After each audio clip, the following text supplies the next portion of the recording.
Let's talk about France. It is unravelling, falling apart at the seams, thanks to old mini Macron, the worst president in French history, some people might argue. He has plunged the country into chaos after calling that snap election back in June 2024, where he called this election for clarification.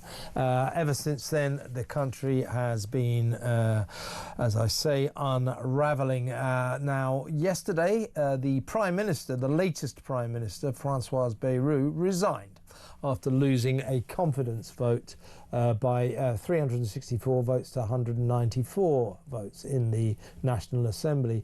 His crime, and in France they don't like confronting financial reality, he demanded that his country must confront its existential, he called it existential, 3.4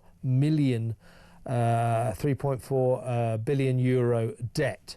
But the National Assembly was having none of that. They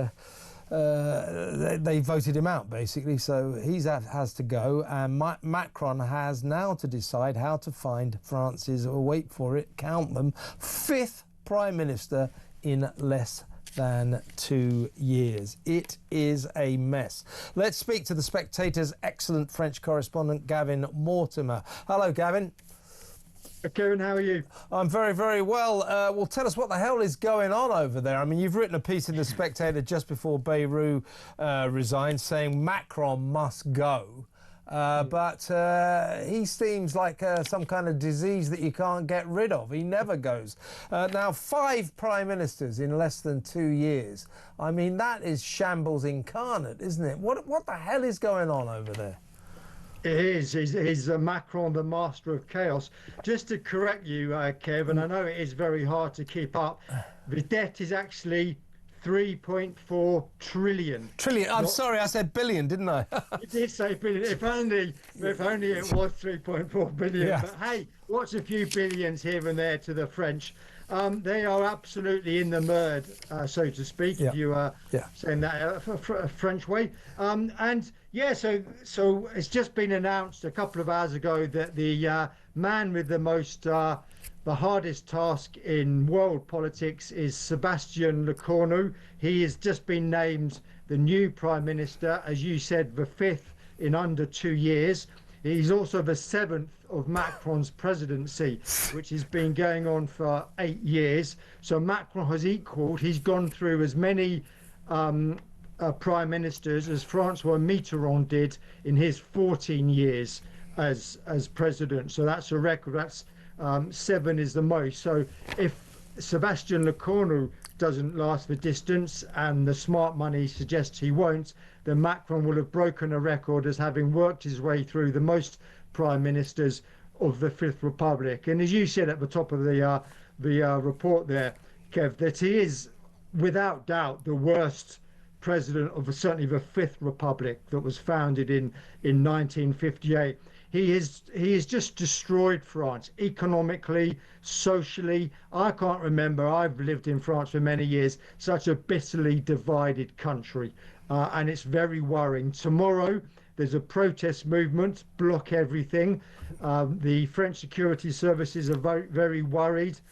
They said that as many as 100,000 people could be in the streets, including some seriously violent extreme left activists. 80,000 gendarmes and police have been mobilized.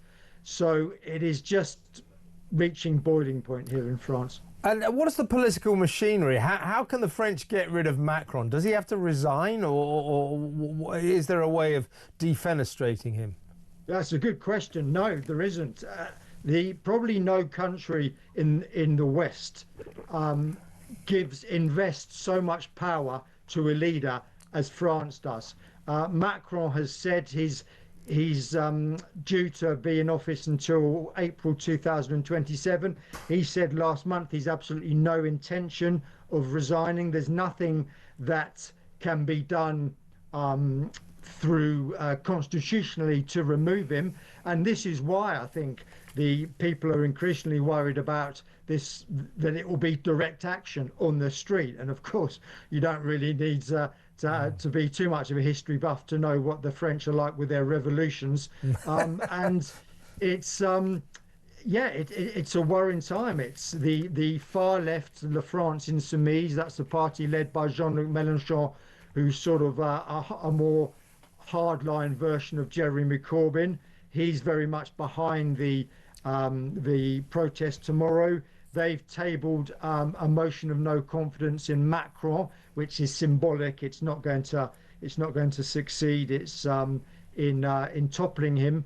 But he's become very much the figurehead of the resistance, if you like, on the streets. Then you've got Marine Le Pen, who has become the resistance in Parliament. She leads the National Rally, the biggest single party, often described as far right. That's incorrect.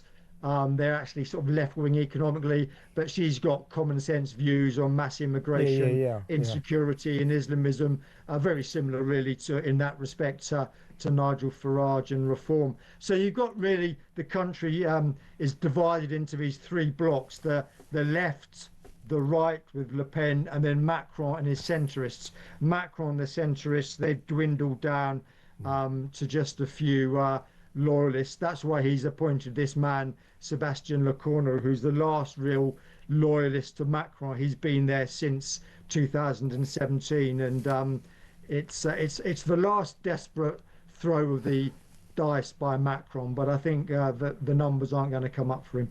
Well, as I said at the beginning of our conversation, Gavin, the Bayrou's crime, which is a major crime in French politics, was to try to confront the nation with this £3.4 trillion euro debt, a massive debt, which he described as, unless we sort this out, it's existential.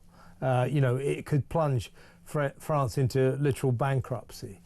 Britain over here, we're facing potential problems due to our increasing debt. They say that we may have to go to the IMF or something like that. So we've got problems, but even by our massive standards, France's problems are worse. Always when these prime ministers or French politicians say we've got to pay our debts, we've got to pay our bills, the French political system seems to rebel against them and say, no, let's not bother. Well, isn't Lecornu, ally of Macron though he is, isn't he also going to have to face the reality of the 3.4 trillion euro debt? Absolutely, yeah. I mean, it's a cliche, but it is deck chairs and Titanic time. And it was the budget that brought down Bayrou. Before him, you may remember December last year, Michel Barnier, Mr. Brexit, he was brought down by the budget. And as we said, the Parliament's so divided that I can't see how Lecornu is going to bring everyone together. But you're right too, Kevin, to draw attention to the fact that the French, there is without doubt a sense of entitlement to many French people, that they don't want to put in the hard graft. If we think we have benefits problems in Britain, my goodness, you should see it in France. It's the welfare system is out of control, and it's been out of control for about 4 decades. The last time that France had a balanced budget was in 1974. Oh yeah, I read that. So the warning bells have been ringing, but it's just this short-termism that we see more and more in the West, kicking the can down the road for someone else to deal with. Well, they've run out of road now, and they are, as you said, Kev, we're on the brink of bankruptcy. But the French, there's still, the French left, the socialists, the centre left, a more reasonable brand of socialists, they want to reduce the retirement age from 64 to 62. They want to tax the rich more. It's this sort of 1970s student politics. Money tree politics. Let me ask you this, Gavin, because we've got to go to the news in just a second. In essence, is the problem of France Macron's personality? I mean, that he's still digging his heels in. I'm not going till 2027, looking at this shambles beneath him and still feeling himself to be the man who ought to be running this country. There's a problem with this guy's ego, isn't there? There's no doubt that is the problem, his personality. He just rubs people up. You know how sometimes in life you encounter someone who just rubs everyone up the wrong way? That's Macron. He's so arrogant. I mean, not just in France, but we've seen it in the world. He's always giving out lectures. He's always moralizing, and yet he cannot get his own house in order. It's complete disorder. The French hate him. His approval rating is down to 15%. He's managed the impossible. He makes Keir Starmer look quite popular. That's how unpopular Macron is. Yeah, as you said in your Spectator piece, who are these 15%ers? Who are the 15% who think... Is that his family? Family and friends. I've never met any. A decade ago, you'd never meet anyone who admitted voting for Marine Le Pen. I meet them the whole time now. Yeah. Can I find anyone who admitted voting for Macron? No. It's the 15%'ers' dirty little secret.